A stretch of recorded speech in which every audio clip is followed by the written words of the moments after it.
So we are going to start a very unique chapter, work, energy, power, है ना। Work भी पढ़ेंगे, energy भी पढ़ेंगे, पावर भी पढ़ेंगे। उसके बारे में बहुत बड़ा चैप्टर है और तुम्हारे लेवल में अभी बहुत ज़्यादा उसमें इंक्लूडेड नहीं है, क्योंकि it involves integration also too many numericals. Calculus को छोड़ के बाकी सारा चीज़ हम लोग इसमें कर लेंगे। जो चीज़ें कैलकुलस में बनता है उसको छोड़ के बाकी सारा चीज़ कर लेंगे, इंटीग्रेशन डिफरेंशिएशन छोड़ के। ठीक है, पहला टर्म है व्हाट इज वर्क। अब हम फोर्स क्या है पढ़ चुके हैं। Now we are talking about the effect of force, how you use the force. कब आप कहोगे कि work is done by a person, कब कहोगे? जो हमारा जनरल लैंग्वेज उसी को बताओगे तभी ना उसको लेके आगे बढ़ेंगे।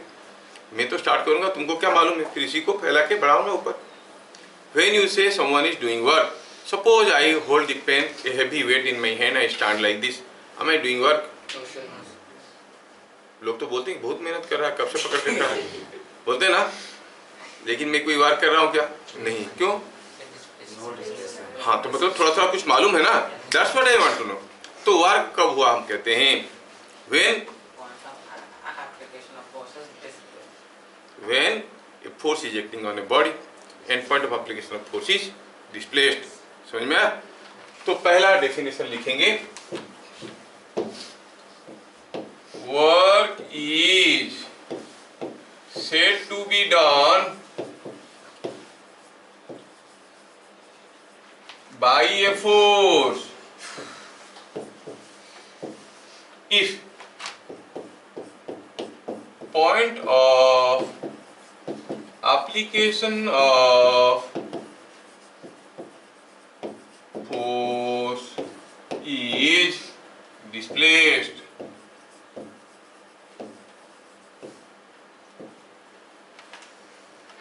Point of application of force is displaced. ठीक है, तो work is said to be done by a force. Just for sake of example, supposing here is a wall and here is a man, and वो क्या कर रहा है, यहाँ पे खड़े होके किसी वॉल को पुश कर रहा है। कितने भी पुश करे वॉल तो मूव नहीं करेगा। He is applying some force on the wall. Is he doing any work? No. The point of application of force is not moving. है कि नहीं? He is not doing any work. तो आप कहोगे no work is done, क्या लिखेंगे? As point of pushing is not displaced, no work is done by man. क्या बात समझ में आया है ना? सपोज बात कुछ दूसरा करें। सपोजिंग यहाँ पर कोई एक लेडर है और कोई आदमी इस लेडर में चढ़ रहा है। These are the different reeds. कोई आदमी इस लेडर में चढ़े जा रहा है। And here is the man, वो ऐसा है और है ना, ऐसा करके पकड़ के चढ़ रहा है ऊपर। उसके पाँव पे कुछ नॉर्मल रिएक्शन भी तो होगा। जब वो आदमी कुछ एज हाइट चढ़ गया, work is done by the normal reaction और not by the normal reaction. वहां पे कुछ फोर्स आ रहा है, आदमी चढ़ते चढ़ते चढ़ गया, है ना। जब ऊपर गया, work is done by normal reaction और not, you want to know. कैसे देखेंगे? तो नॉर्मल रिएक्शन कहाँ पे आ रहा था? पाँव पे आ रहा था। कब तक आ रहा था? जब तक पाँव यहाँ पे था।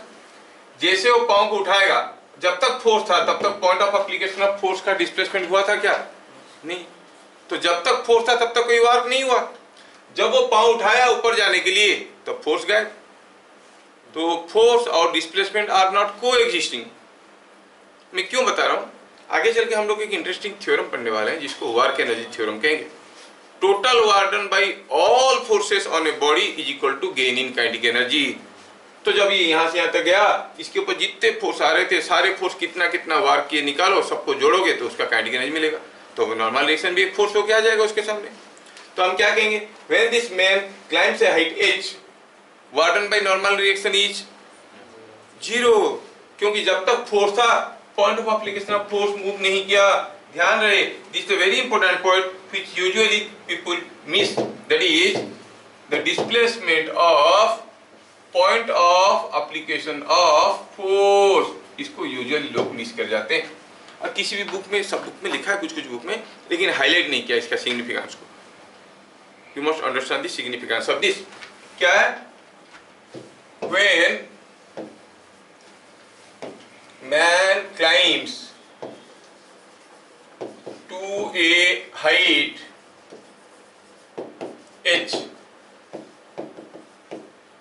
work done by normal reaction on its foot is 0। Why? क्योंकि जब तक नॉर्मल रिएक्शन था तब तक point of application of force का डिस्प्लेसमेंट नहीं हुआ था। समझ में आया? चलिए ठीक है। तो वर्क कब होता है? When the point of application of force is displaced, not necessarily by the force, may be some other force. मैं कोई एक बहुत बड़ा सा ब्लॉक रखा है, उसको पुश करने की कोशिश कर रहा हूँ, मेरे पास उतना ताकत नहीं कि मैं पुश करूँ, लेकिन मैं पुश करके रखा हूँ। कोई दूसरा आदमी आया, ब्लॉक को उधर से खींचा और ब्लॉक चलने लगा उसकी फोर्स के चलते, लेकिन मेरा point of application of force displace हो गया कि नहीं हो गया? तो I did work. Are you getting? You are sitting inside a car and you are pushing the front seat, the car is moving, is not your point of application of force moving? Yes, you are doing work. समझ में आ रहा है? Force दे रहे हो और point of application of force move कर गया तो यू आर डूइंग वर्क। बात समझ में आ रहा है? So whenever your point of application of force is displaced, you say you are doing some work. Okay. So how to calculate that work? Point number 2. Point number 3 था। अच्छा, ये point number 2 था, right? Point number 2 क्या था? Work done by a constant force। ध्यान रहे, book में तुम्हारा फोर्स लिखा है, मैं यहाँ पे लिख रहा हूं कांस्टेंट फोर्स। अगर फोर्स कांस्टेंट है तो is equal to F S cos theta. F is force, S is displacement of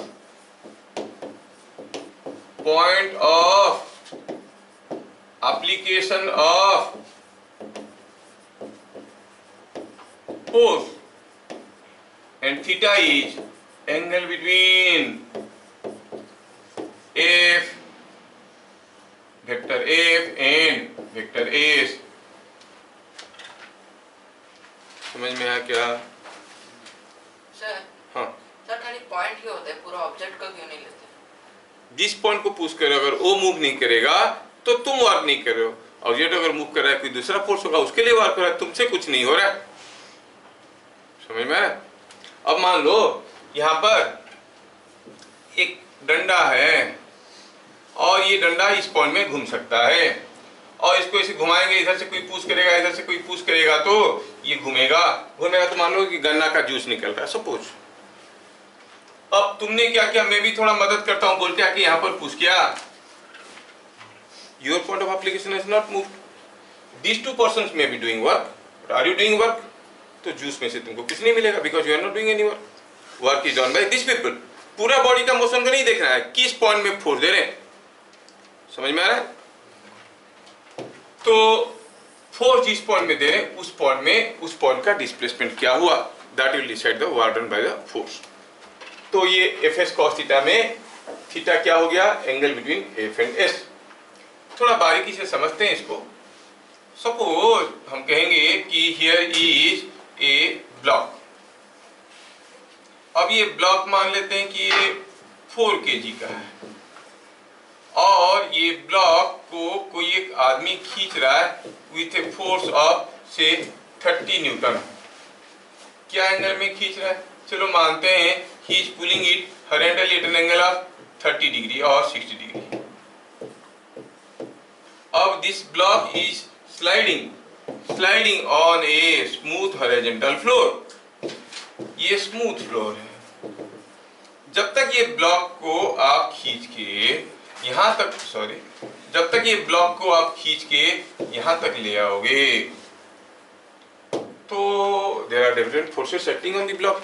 क्या क्या फोर्स आ रहा है? एक तो आप खींच रहे थे इधर को, है ना, आप you are pulling in this direction, आपका फोर्स था, साथ साथ इसका वेट था, इसका नॉर्मल रिएक्शन भी था। I want to know the work done by each of these forces. Smooth है इसलिए कोई फ्रिक्शन नहीं था, and you have pulled it to a distance. कितना दूर खींच लियो? चलो मानते हैं कि यहां से आप यहां तक खींचे हो 8 मीटर। बात समझ में आया? Fs cos theta work done by all forces हमें पता करना है। We have to see work done by all forces. What is the work done by each of these force in moving the block over a distance 8 meters?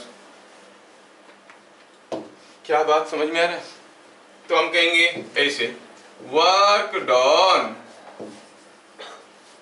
by bit number 1 F is equal to 30 Newton is, क्या होगा? Formula क्या है? Fs cos theta. थोड़ा मैं यहाँ पर pause ले लेता हूँ, बताता हूँ। यूनिट क्या होगा बताओ? यूनिट हो गया न्यूटन इंटू मीटर, जिसको हम लोग प्यार से कहते हैं जूल्स। और ये क्या है? स्केलर क्वांटिटी है, इसका कोई डायरेक्शन नहीं है। Work done has no direction. मैं इधर को पुश किया तो इधर को वार्क किया नहीं, work has no direction, it is a scalar quantity. क्योंकि ये जो क्वांटिटी है ना Fs cos थीटा कहाँ से आया? From the dot product, scalar product of vectors F and S। F और S का स्केलर प्रोडक्ट करेंगे तो निकलता है जो work is a scalar quantity, उसका MKS यूनिट हुआ जूल्स। CGS यूनिट मालूम है क्या? अर्ग। 1 जूल इज हाउ मच अर्ग? 10 पावर 7 अर्ग। आया समझ में? मालूम नहीं है? अरे है या नहीं है? हाँ, तो इसलिए छोटे मोटे चीज नहीं बताता हूं, तुम लोग जानते हो। तो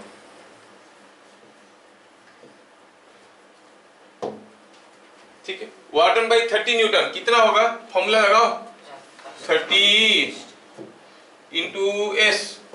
वो जिस पॉइंट में आ रहा था वो पॉइंट कितना गया? 8 मीटर, इंटू फोर्स और डिस्प्लेसमेंट के बीच में जो एंगल है ये है एस। ये F और S के बीच में एंगल है 60 डिग्री। 30 इंटू 8 इंटू cos 60 कितना आया? ये cos 60 is 1/2, so it is 4 into 30 is 120 joules। मैं यूनिट वगैरह छोड़ दिया था क्योंकि तुम लोग को आता है बोल के। अभी आता है ना चिन्मय? आता है ना? अच्छा बताओ, वर्क डन बाय R कितना होगा? वर्क डन बाय R कितना होगा? बाय R इज, R कितना है मालूम नहीं, निकाल सकते हैं वैसे। R कितना है? R इंटू S कितना है? 8 इंटू cos R और S के बीच में क्या एंगल हुआ? 90। cos 90 होता है 0। So work done bye R is 0। Work done bye 4G, work done bye 4G क्या होगा? 4G नीचे की तरफ है, डिस्प्लेसमेंट इधर को है, नहीं? Angle between force and displacement क्या हुआ? 90 डिग्री। तो R डन इज 0। 4G के लिए 0, R के लिए 0 और 30 न्यूटन के लिए। कितना सिंपल है ना? फॉर्मूला यूज करना आ गया सबको? सर, हाँ बोलो। एक चीज पूछना था। हाँ सर, आप तब एक एग्जांपल दिए थे कि अगर हम एक पत्थर को पुश कर रहे हैं और वो मूव नहीं कर रहा, पर कोई सामने से आके उसे पुल कर लिया, तो वो हम जो फोर्स दे रहे हैं उसका ही वर्क डन हुआ? क्योंकि उसका ही वर्क डन नहीं हुआ, आपकी फोर्स से भी वर्क डन गया। कोई पत्थर को आप पुश कर रहे थे, हटा नहीं पा रहे थे, कोई दूसरा पहलवान आगे सामने से खींचा तो पत्थर चलने लगा, तो कंबाइंड फोर्सेस का वर्क डन हुआ ना? नहीं, कंबाइंड फोर्स मतलब उसका फोर्स के चलते भी वर्क हुआ, तुम्हारे फोर्स के चलते भी वर्क हुआ। तो फिर मेरा जो फोर्स था और उसका जो फोर्स था, उन दोनों का एडिशन का वर्क डन हुआ। अरे हर एक इंडिविजुअल फोर्स कुछ कुछ वर्क किए, तुम भी पूछ किए, तुम भी कुछ वर्क किए, हम भी कुछ वर्क किए। हाँ सर, तो मैं कितना वर्क की वो कैसे कैलकुलेट करेंगे? तुम्हारा force into displacement of point of application of your force. वो कितना वर्क किया, उसका force into displacement of point of application of his force. समझ में आ रहा है? जैसे I better clarify this way. Supposing हम कहेंगे कि ये कोई एक ब्लॉक रखा है, मैं यहाँ से पुश कर रहा हूँ 10 न्यूटन फोर्स में, मेरा फोर्स का नाम है F1। कोई इधर से खींच रहा है 30 न्यूटन फोर्स में। नहीं सर, वो भी सपोज 10 न्यूटन ही है। हाँ, तो दोनों मिलकर भी 10 न्यूटन, क्या फर्क पड़ता है उसमें? क्या फर्क पड़ता है? Accordingly work will be found. अगर ये मूव कर गया, कितना डिस्टेंस मूव कर गया, सपोज ये यहाँ से यहाँ तक चला गया, कितना दूर चला गया, सपोज इट गोज लाइक से 15 मीटर, तो आप कहोगे वर्क डन को मैं WD लिख रहा हूँ, work done by F1 is 10 into 15 into cos 0, क्योंकि force and displacement both are in the same direction. Work done by F2 is 30 into 15 into cos 0. Accordingly, you can calculate. Cos 0 is 1, so it is 150 joules. और ये it is 450 joules.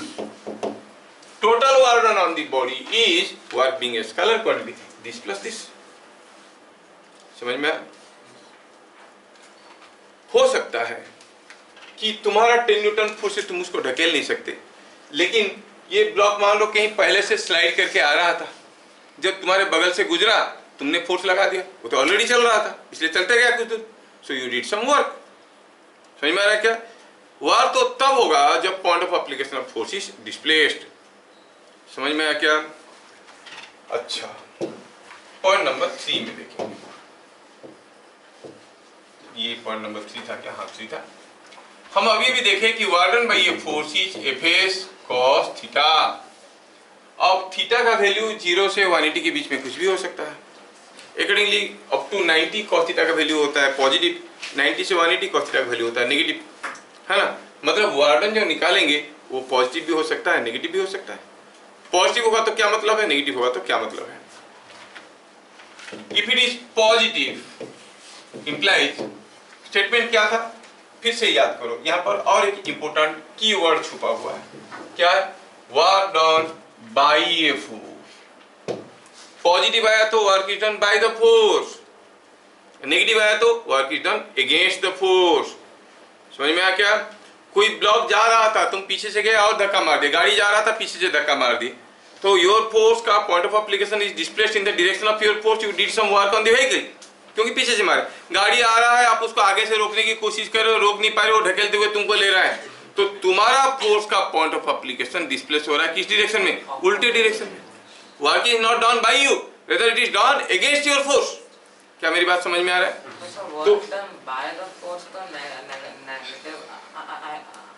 इसलिए तो मैं बोल रहा हूँ work done by the force, Fs cos theta positive आया, मतलब work is done by the force, work is done by force। और ये नेगेटिव आया, मतलब work is done against force, work is not done by the force, work is done against the force। क्या बात समझ में आया? अच्छा, अगर फोर्स और डिस्प्लेसमेंट दोनों आपस में परपेंडिकुलर है तो एंगल 90 हो गया, cos 90 0 होता है, नो वर्क इज डन। तो यहाँ पे हमें याद रखना है कि if F is perpendicular to S, no work is done by or against force. समझ में आया क्या? क्योंकि cos 90 रीजन क्या है? रीजन इज cos 90 इज 0। कोई पॉटर वजनदार चीज सर पे लेके जा रहा है, is he doing any work? Is he means what? ये क्वेश्चन तुम्हारे बुक में मिलता है, तुम्हें पूछ लिया। वो क्या काम करेगा? हमें तो काम तो फोर्स के लिए देखना है। अब ढेर सारे फोर्सेस उसके ऊपर है, ढेर सारे फोर्सेस उसके ऊपर है कि नहीं? कौन सा फोर्स का सोचना है कि कितने फोर्स आ रहे हैं। एक तो हुआ वो पॉट का जो रखा है सर पे, उसका वेट है, जो नीचे की तरफ है वो जा रहा है आगे, no work is done by normal reaction, no work done. Suppose वो आज पॉट को ऐसे पकड़ा है और भाग रहा है, व्हेन इज रनिंग, तो ही इज एक्सीलरेटिंग, तो ये पॉड को भी मूव करवा रहा है नहीं, by his hand he is giving a force in this direction, तो उसका पॉइंट ऑफ एप्लीकेशन मूव कर रहा है कि नहीं कर रहा है, so he is doing work. School में पूछ लेते हैं बकवास क्वेश्चन तो तुम लोग भी बकवास आंसर दे देते हो, but then is he doing work, यहाँ पर कोई आदमी, घोड़ा, हाथी, मशीन वर्क नहीं कर रहा है, who is doing work, only the force. जब भी कोई पूछेगा ही इज डूइंग वर्क मतलब कौन सा फोर्स, बोलो, वो तो बहुत सारे फोर्स दे रहा है उसके ऊपर, है कि नहीं। Is any work done by gravity, no, gravity is downwards, it is going like this, तो परपेंडिकुलर है, no work done by gravity. Is any work done by the normal direction, no, by his hands, हाँ पकड़ के जा रहा है कि नहीं, so some work is done by his hands. तो आपको समझ में आना चाहिए कि एफ एस कॉस थीटा का सिग्निफिकेंस क्या है, एस है point of application of force. और अभी से आगे कब मत बोलना कि इसने किया, उसने किया, उसने किया, जो भी काम कौन करता है, सिर्फ फोर्स ही करता है, force only is able to do work, समझ में आया। और जो आदमी, जो एजेंट थ्रू दी फोर्स से काम करता है उसको सोर्स ऑफ एनर्जी कहते हैं, बाद में पढ़ेंगे एनर्जी का definition. What is energy, the ability to do work, जो काम कर सकता है वो है एनर्जेटिक, समझ में आ रहा है। अच्छा खैर वो तो बाद में देखेंगे। क्या पॉइंट नंबर 3 आप सबको समझ में आया? चलिए तो देखिए, कोशिश करो बताने की। बिफोर आई एक्सप्लेन दिस में एक छोटा सा एग्जाम्पल लेने जाना चाहता हूँ ताकि हम लोगों को समझ में आ जाएगा। Let me show an example like this. Suppose ये P है, ये Q है, और सपोज ये एंगल थीटा है, और सपोज यहाँ पर कोई एक ब्लॉक रखा हुआ है, ये कोई ब्लॉक रखा हुआ है, और इस ब्लॉक को आपने क्या किया, ऐसे पुश कर रखा है, और मान लो कि ये पुशिंग फोर्स कितना है, 100 न्यूटन का, और ये ब्लॉक का मास कितना है, से 3 kg। क्या दिया है क्वेश्चन में, वैल्यूज ले लेते हैं। एग्जाम्पल में the block was pushed from P to Q. Find work done by all forces, इसके ऊपर जितने फोर्सेस आ रहे हैं कितने बार कर रहे हैं, और दिया गया कि स्मूथ है, मतलब कोई फ्रिक्शन वगैरह नहीं है, क्योंकि फ्रिक्शन घुसेगा फिर आपको सोचने में दिक्कत होगा। तो चलिए हम पहले नेम करते हैं फोर्स को, और उसका डिस्प्लेसमेंट देखते हैं, और उसके लिए क्या एंगल है। यहाँ पर मैं थीटा लिखा हूँ ना, थीटा का भी वैल्यू ले लेता हूँ, आई से इट इज 30 डिग्री, और यहाँ पे हम थीटा की बात लिख रहे हैं, और यहाँ पर लिखेंगे work. What is the work done by the force, कितने तो फोर्स आ रहा है ब्लॉक को जब हम ढकेल के ले रहे हैं, P to Q, how many forces acting, एक तो मैं दे रहा हूँ, एक उसका वेट है, तीसरा नॉर्मल रिएक्शन है, 3 फोर्स है। तो एक हो गया एफ, दूसरा हो गया नॉर्मल रिएक्शन, तीसरा हो गया वेट। वेट कितना है, 3 kg है, तो 3g। चलिए एफ के लिए निकालते हैं, फॉर्मूला क्या है, एफ एस कॉस थीटा। तो एस क्या था उसमें, displacement of point of application of force. कुछ लोग नोट बनाने में लग गए, फंसेंगे वो लोग, समझे नहीं। तो जब इसको हम पुश करके P से Q तक लिए, क्या बता सकते हो एफ के लिए एस क्या होगा, एफ तो यहाँ पे आ रहा था, ये कर्नर यहाँ से यहाँ तक जाएगा, हाँ ये लेंथ दिया नहीं, चलो लेंथ को कुछ L ले लेते हैं, 10 मीटर। हाँ, तो यहाँ पर गिवन क्या है, गिवन PQ इज 8 मीटर। हम करते डिस्टेंस नहीं देखे तो कैसे करेंगे। हाँ, तो क्या कोई बताएगा what is the displacement of point of application of 100 Newton. तो एक तो है 100 न्यूटन, चलो एक 100 न्यूटन है, तो हम कहेंगे ये हो गया 8 metre. And what is theta, angle between F and S. F कैसा है, एक तो ऐसा है, और उसका डिस्प्लेसमेंट कैसे है, डिस्प्लेसमेंट तो ऐसा है। तो डिस्प्लेसमेंट ऐसा है और फोर्स कुछ ऐसा है, तो दोनों के बीच में एंगल क्या हो गया, 30 डिग्री। तो कितना वर्क होगा, F S cos theta, so it is 100 into 8 into cos 30 जो है √3/2 है, 400√3 आएगा जूल्स बाई आर। रौनक बताएगा, रौनक बताओ आर के लिए कुछ तो वैल्यू होगा। वैसे अगर स्मार्ट हो तो आप बता सकते हो निकाल के, लेकिन हमें चाहिए नहीं। क्या बता सकते हो? आर जो नॉर्मल रिएक्शन है उसके चलते उसका पॉइंट ऑफ एप्लीकेशन का डिस्प्लेसमेंट क्या हुआ है? वो भी तो पी से क्यू तक गया है, वही पी क्यू हुआ है, जो कि पी क्यू दिया गया है 8 मीटर। और एंगल क्या है? आर और एस के बीच में एंगल क्या है? डिस्प्लेसमेंट ऐसा हुआ है, आर ऐसा है, एंगल कितना है? तो वार्डन क्या होगा? 3G। 3G कैसा है? 3G तो सीधे नीचे की तरफ है, ऐसे है कि नहीं? 3G तो नीचे की तरफ है। डिस्प्लेसमेंट कितना हुआ? सेंटर ऑफ ग्रेविटी का डिस्प्लेसमेंट वो भी 8। एंगल कितना है? सोचो 3G कैसा था?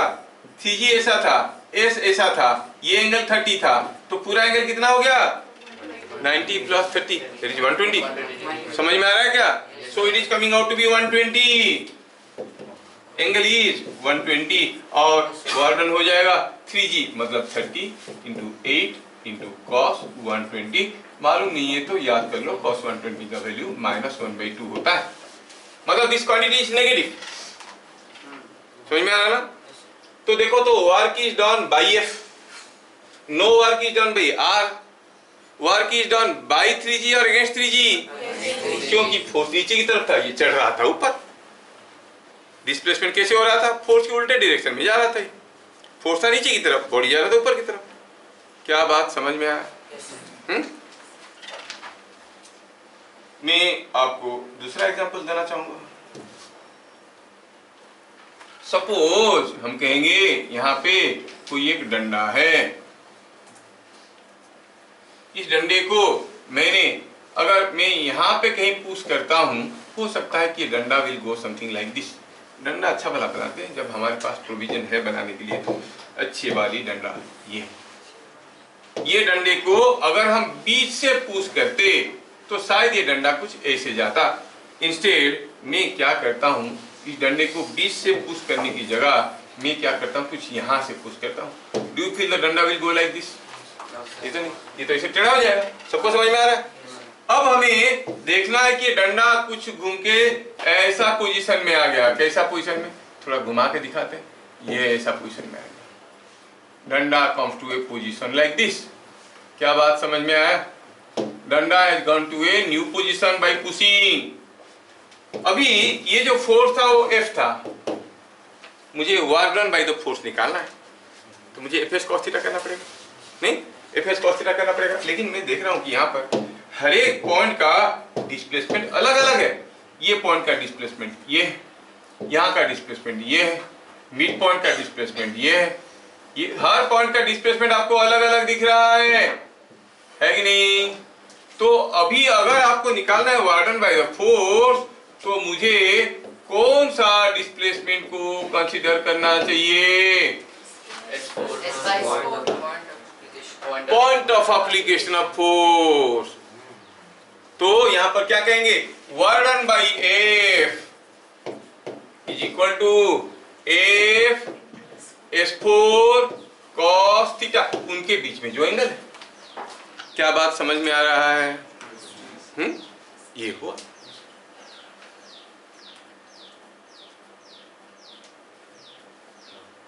बात समझ में आ रहा है? मैं केस बदलता हूं,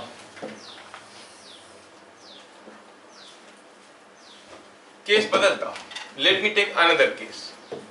थोड़ा दिमाग लगा के बताना, जल्दी जल्दी मत बताना, गलत बोल देते हो तो खराब लगता है, वीडियो में भी रिकॉर्ड हो जाता है। यहाँ पर कोई एक पुली है और एक कोई ब्लॉक अरेंजमेंट है।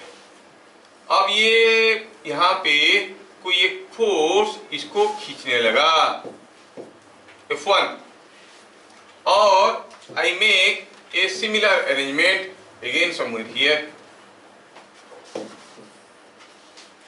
अब इसको खींचने वाली फोर्स हो गया F2,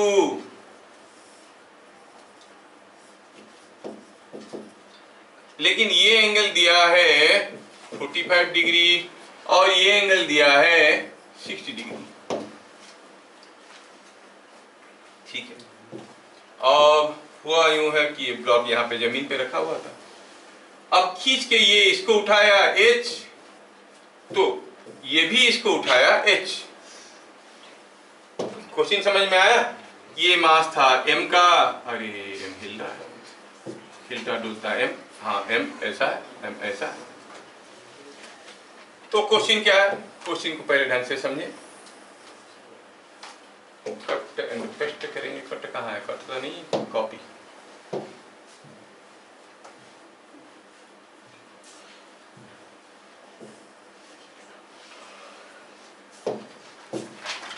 In each case, the block was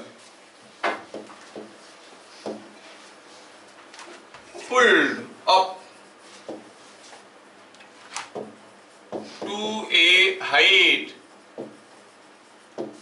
h slowly or with constant velocity, with constant velocity। क्या क्वेश्चन समझ में आ रहा है? ऐसे खींचेगी कांस्टेंट वेलोसिटी में, ये भी चला, ये भी चला। समझ में आया? Which force is more? कौन सा फोर्स ज्यादा है, F1 की F2? Which force does more work?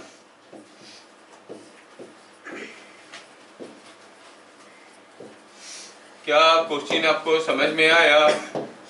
Could you follow the question? हाँ, बोल रहा है कि कांस्टेंट वेलोसिटी में चढ़ने लगा, इसको खींचे तो ये चढ़ने लगा, इसको खींचे ये भी चढ़ने लगा, ये भी कांस्टेंट वेलोसिटी में जा रहा है, ये भी कांस्टेंट वेलोसिटी में जा रहा है। एच हाइट तक ये भी उठाया, वो भी उठाया, दोनों एच हाइट तक उड़ गए। Both the blocks were pulled to a height H. कौन सा फोर्स ज्यादा, कौन सा फोर्स बड़ा है? और पूछा है कौन सा फोर्स ज्यादा वर्क किया। क्या आपको क्वेश्चन समझ में आया? पहले बताओ। हाँ, यस। जब तक आप सोचते हो तब तक मैं फिगर को थोड़ा सुंदर बनाता हूँ। सोच लो, क्वेश्चन तुम्हारा है।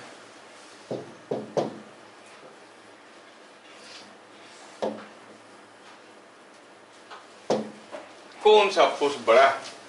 क्या लग रहा है, कौन सा फोर्स बड़ा है? अब इसको कांस्टेंट वेलोसिटी में खींचोगे तो रास्ते में जब ये चढ़ रहा होगा, रास्ते में कैसे नहीं जाएगा? अगर नेट फोर्स 0 हो गया तो ये ऊपर जा रहा होगा और इसका वेट नीचे आ रहा होगा। अगर ये कांस्टेंट वेलोसिटी में जा रहा है तो एक्सीलरेशन कितना है? 0। एक्सीलरेशन अगर 0 है तो there is no pseudo force. What is T? T is equal to mg। But on the other end यहां पे देखो तो what is T? T is equal to f। तो आप कहोगे this T is same as f1, same as f2, तो आप कहोगे f1 f2 बराबर है। कितने भी एंगल में खींचो, खींचने के लिए आपको बराबर फोर्स लगाना पड़ेगा। समझ में? Work done by which force is more? आपको फॉर्मूला मालूम है F cos थीटा? नहीं? सोचो सोचो सोचो। बीट नंबर 2 में work done by F1 is equal to F1 S cos theta. F1 का वैल्यू कितना हुआ? mg।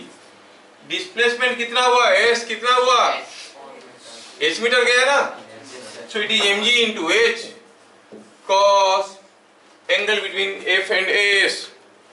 चिन्मय दत्ता बताएगा क्या? What is angle between F and S? In this case, when you are pulling it like this, what is the angle between F and S? 45। अरे नहीं, S क्या था? S क्या था? डिस्प्लेसमेंट ऑफ, डिस्प्लेसमेंट, खाली displacement तो book में लिखा है, मैं तो बोल रहा हूँ displacement of point of application of force. आपका फोर्स लग रहा है यहाँ पे, तो इसका डिस्प्लेसमेंट देखोगे ना, है कि नहीं? What is the angle between them? 0। तो यू से it is cos 0। It is same as mgh, and is it not same as work done by F2? नहीं? सर cos 0 कैसे हुआ? थीटा का वैल्यू 0 है इसलिए cos 0 हुआ। अब थीटा 0 क्यों हुआ? थीटा क्या था? एंगल बिटवीन किसके बीच में?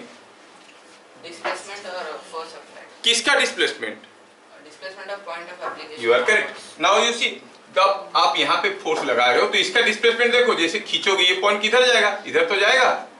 तो ये हुआ डिस्प्लेसमेंट, ये h चलेगा तो ये भी h जाएगा, और ये दोनों के बीच में एंगल क्या है? तेरे मेरे बीच में कैसा है ये एंगल? ऐसे गाना गाएगा, सुने हो ना? नहीं सुने हो? आप सुन लिया करो, मूवी देखा करो। एंगल क्या है? 0। तो क्या हो गया इधर? cos 0 1, और वार्डन बाई F2 निकालेंगे भी तो तरीका तो वही है। क्या बात समझ में आ रहा है? देखते हैं। मैं इसलिए बोल रहा हूं, मैं हाईलाइट कर रहा हूं पॉइंट को, it is the displacement of point of application of force. ठीक है, चलिए देखते हैं आपका दिमाग कितना तगड़ा काम करता है। व्हेन ए मैन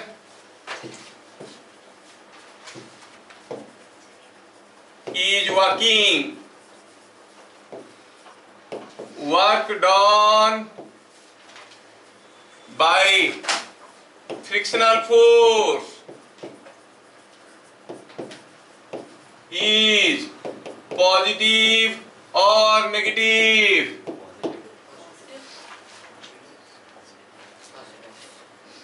मालूम होना चाहिए कि फ्रिक्शनल फोर्स किस डायरेक्शन में होता है। जब कोई आदमी चल रहा है, जब कोई आदमी चल रहा है, फ्रिक्शनल फोर्स किधर को होता है? आगे की तरफ होता है। When the man is walking, what is the work done by frictional force? Positive or negative? Positive. No. Work done by frictional force क्या होता है? Frictional Fs cos theta। उसमें S क्या है? Displacement of point of application of force। जो point में force आ रहा है, जब तक फोर्स आ रहा है तब तक डिस्प्लेसमेंट हुआ क्या? नहीं। जैसे पांव उठाया, फ्रिक्शनल फोर्स गायब। जब तक फोर्स था, डिस्प्लेसमेंट नहीं हुआ। The force and the displacement do not coexist। जब तक फोर्स था, डिस्प्लेसमेंट नहीं था, और जब डिस्प्लेसमेंट हो रहा था पाऊंगा तब फोर्स नहीं था, है कि नहीं? तो what is the work done bye frictional force? 0। Frictional force does not do any work. समझ में आया क्या? तो क्या लिखेंगे? हाँ, अगर चप्पल टूट गया होगा, घिसते हुए जा रहा होगा, तो फिर पॉइंट ऑफ एप्लीकेशन फोर्स में पॉइंट ऑफ एप्लीकेशन यहाँ रहेगा और फ्रिक्शनल फोर्स पीछे की तरफ रहेगा। चप्पल खींच के ले रहा है। Work is done bye frictional force against frictional force. Against, क्योंकि फोर्स इधर को है, वो डिस्प्लेस कर रहा है आगे की तरफ। For a sliding body, work is done against frictional force, but when a man is walking, work is done, no work is done by the frictional force because the point of application of force is not displaced. पकड़ में आ रहा है? जब घिसते हुए लेके जा रहा है तो फ्रिक्शनल फोर्स पीछे की तरफ है और पॉइंट ऑफ एप्लीकेशन किधर जा रहे हैं? आगे की तरफ। दोनों के बीच में एंगल हो गया 180 डिग्री। क्या बात समझ में आ रहा है? ये चीजों को समझना जरूरी है, क्योंकि आगे चल के हम लोग एनर्जी भी पढ़ने वाले हैं। The total kinetic energy gain by a body is equal to work done by all forces acting. तो आपको देखना पड़ेगा कि बॉडी के ऊपर कितने सारे फोर्स आ रहे हैं, वो सारा फोर्सेस के चलते वर्क निकालना पड़ेगा, किसी एक को भी नहीं छोड़ सकते। अगर गलत ले लिए तो गड़बड़ हो जाएगा। तो क्या लिखेंगे?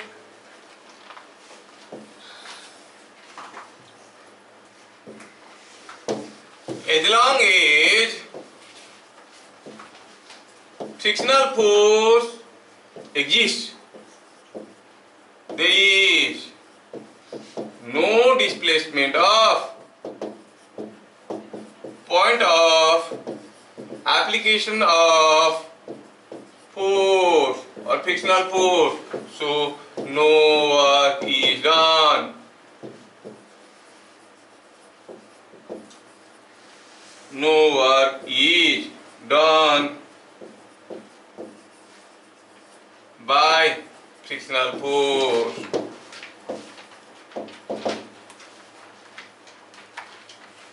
समझ में आ रहा है? For a body sliding, work done by frictional force is positive or negative? Negative. क्या आप मुझे कोई एग्जांपल दे सकते हो जहां पर work done bye frictional force is positive? Rolling में फ्रिक्शन नहीं होता है। सोचो ये पेन मेरे हाथ पे है, मैं हाथ को इधर लाया, पेन को तो मैं पकड़ा नहीं, वो क्यों आया? अगर मेरे हाथ स्मूथ होते तो ये पेन फिसल जाता। तो ये फिसलने की कोशिश तो क्या होगा? Because of inertia, because of the pseudo force M A, लेकिन नहीं फिसला। क्यों? जब मैं हाथ को इधर ला रहा था ये इधर फिसलने की कोशिश कर रहा था, फ्रिक्शनल फोर्स इधर को था। Was not it? The frictional force was in the direction of motion. So when I brought it, the point of application of frictional force is displaced in the direction of motion. So work is done by the frictional force in that work done is positive. क्या मेरी बात समझ में आ रहा है? जब कोई slide कर रहा है work done against friction is work is done against friction or work done by friction is negative. But when I bringing my hand like this, work is done by frictional force. जब चल रहा हूँ no work is done by frictional force. So work done by frictional force may be positive, may be negative, may be zero also. क्या बात समझ में आया? तो लगे हाथ थोड़ा एग्जाम्पल में लिख लेंगे। कोई एक बॉडी स्लाइड कर रहा है तो फ्रिक्शनल फोर्स ऐसा है, तो आप कहोगे work done by friction is negative. कोई आदमी चल रहा है और ऐसा है, work done bye frictional force is zero. कोई टेबल यहाँ पे रखा हुआ है और आपने ये टेबल को खींच रहे हो with some acceleration and here is a block. तो ब्लॉक के ऊपर स्यूडो फोर्स आने के बावजूद ये सरक नहीं रहा है, क्योंकि वहां पर इसको कोई फ्रिक्शनल फोर्स ऐसे आ रहा होगा। तो work done bye frictional force is positive. क्या चीजें समझ में आ रहा है? ध्यान रखना है, not the displacement of the body, displacement of point of application of force. समझ में आया?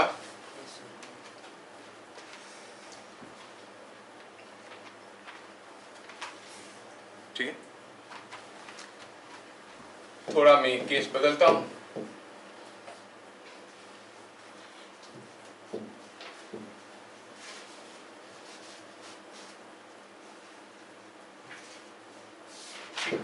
नेक्स्ट, चलिए मैं आपको थोड़ा सा डिफरेंट केस देता हूँ। सपोजिंग, हाँ कहाँ भी फ्रेम ऑफ रेफरेंस वाला टर्म में यूज किया हूँ। फ्रेम ऑफ रेफरेंस का मतलब है रिलेटिव टू। हम लोग जब मोशन पढ़ रहे थे पहले रिलेटिव मोशन पढ़े क्या? नहीं ना, बाद में पढ़े ना, आएंगे बाद में। Relative to different observers it is different. मैं कहूंगा कि मैं वाल को पुश कर रहा हूँ, आप कहोगे आप कोई वर्क नहीं कर रहे हो क्योंकि point of application is not displaced. But कोई अगर दुनिया से बाहर होगा तो देख रहा होगा कि अर्थ घूम रहा है, yes you are doing work, वो बोलेगा। तो वो तो बाद की बात है, रिलेटिव वाला चीज है, ठीक है ना। अच्छा, ये मान लो कि कोई एक हेमीस्फेरिकल बॉल है। कैसा है? हेमीस्फेरिकल। अब हुआ यूं है कि ये बॉल का रेडियस r है, ठीक है। अब यहाँ पे कोई एक ब्लॉक रखा था से 2 kg का। अब इस 2 kg के ब्लॉक को मैंने खींचने लगा by a thread with a force से ऑफ F0 फोर्स लगा के खींचा। खींचते खींचते इस ब्लॉक को मैं A से B तक ले गया। क्या बात समझ में आ रहा है? खींचते खींचते ये ब्लॉक को मैं A से B तक ले गया। क्वेश्चन है, बताओ what is the work done by F0 in pulling the block from here to here. Question समझ में आया? क्वेश्चन पूछा है find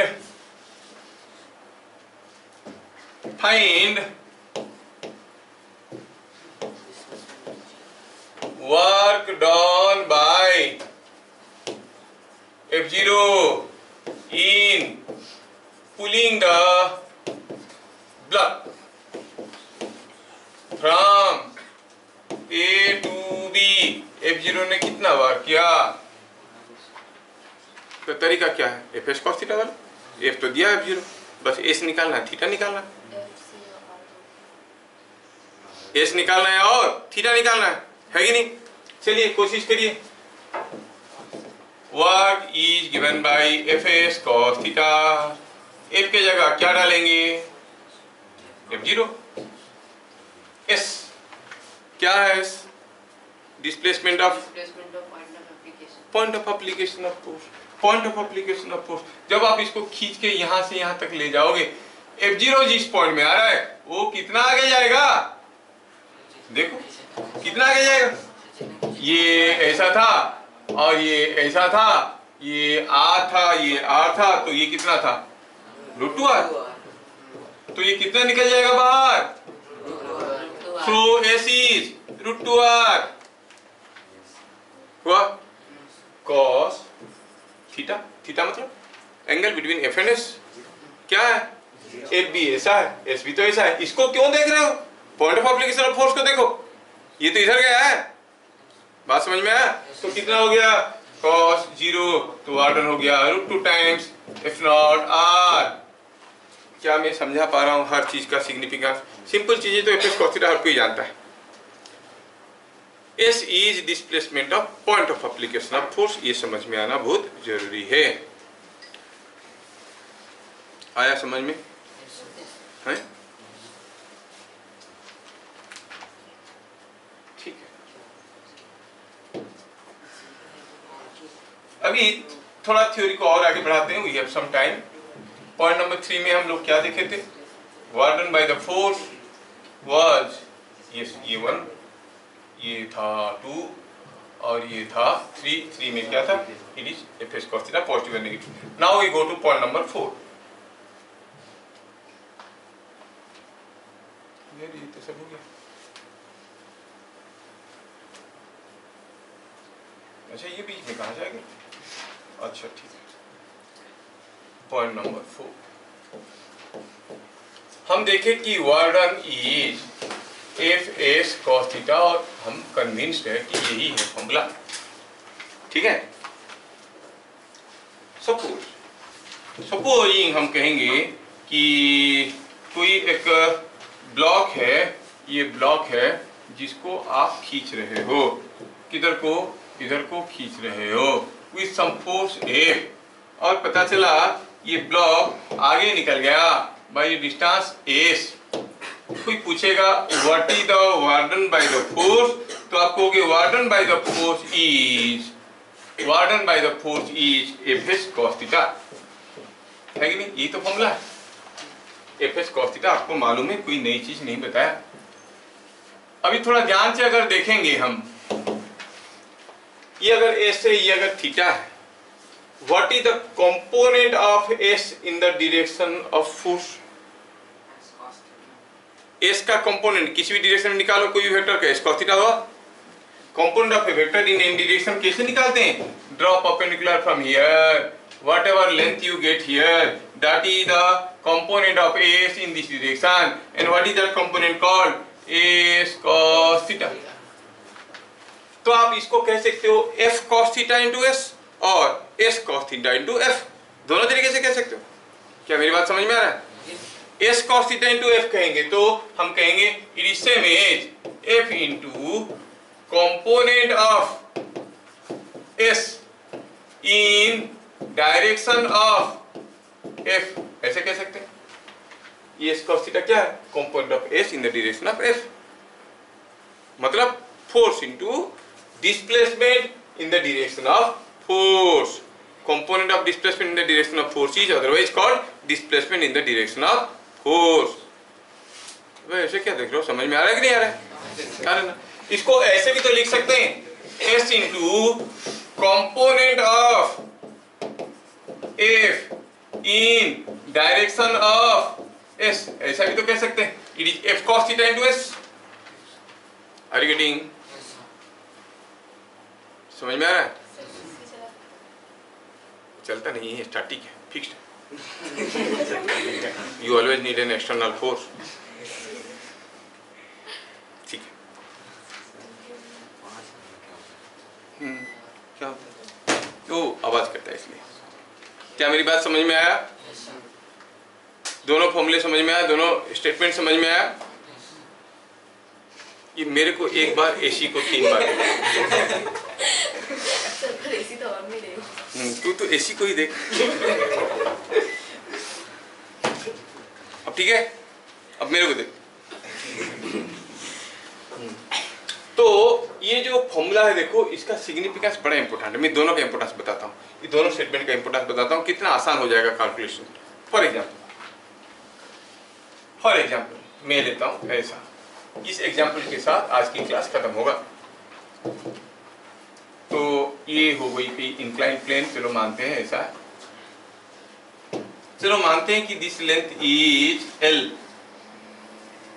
and this length is D, suppose, or here is a block. This block is being pushed by a force F0 and here is the mass M. The block was pushed from position A to position B. The block was pushed from A to B.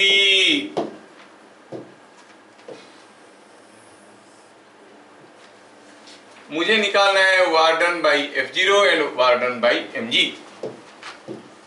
Work done by F0 क्या formula है? It is F0 into displacement in direction of F0। क्या बात समझ में है? जब भी ये ब्लॉक को यहाँ से पुश करके लिया, पुश किया ऊपर तक, ये यहाँ से यहाँ तक तो गया, डिस्प्लेसमेंट तो ऐसे हुआ, लेकिन इस डायरेक्शन में कितना डिस्प्लेसमेंट हुआ? L। तो हम कहेंगे सीधे सीधे it is F0 into L। Calculation कितना आसान हो गया। अब बोलोगे नहीं सर हम तो ऐसे करना चाहते हैं। क्या मान लो कि ये डिस्टेंस है कुछ समथिंग लाइक s, ये एंगल थीटा है, आप कहोगे F0 s cos theta, but what is s cos theta? L by s is cos theta ना, s cos theta is L only. These are different ways to interpret the work।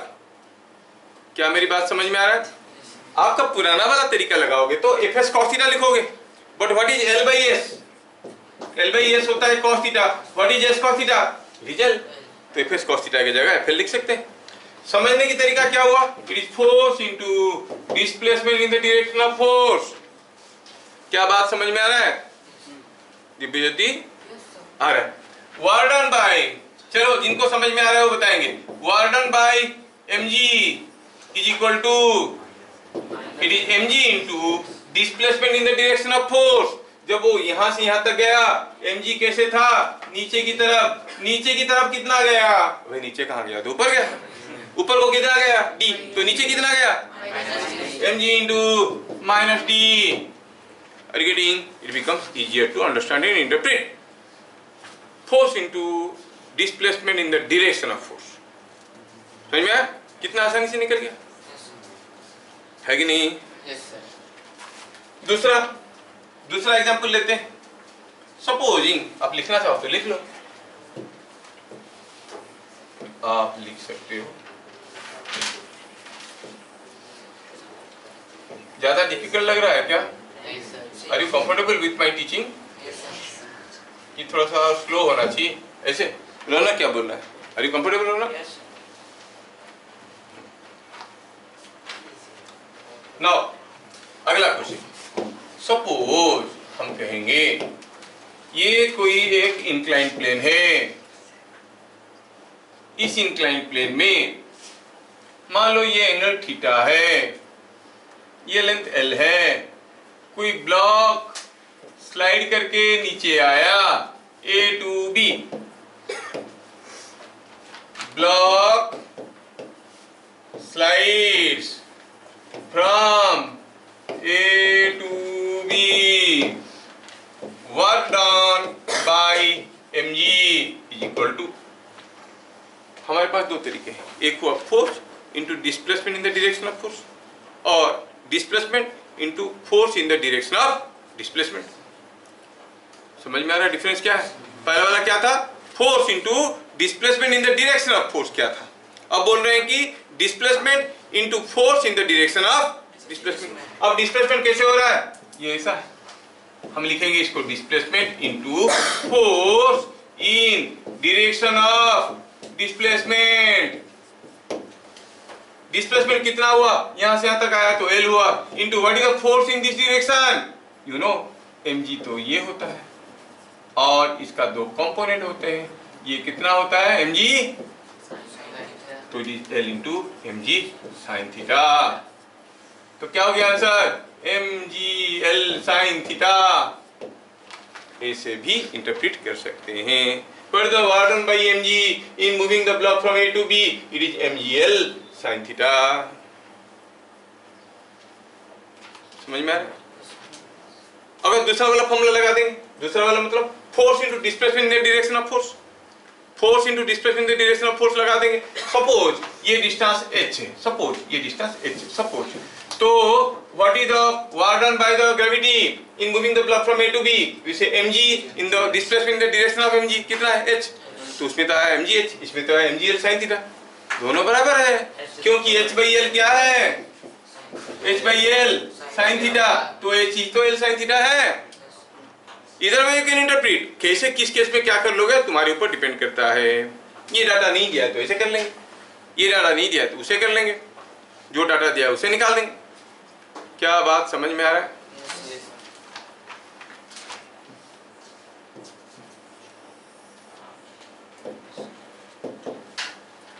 क्या मालूम, क्या मेरे पास और समय है? नहीं सर, आपका टाइम खत्म हो गया।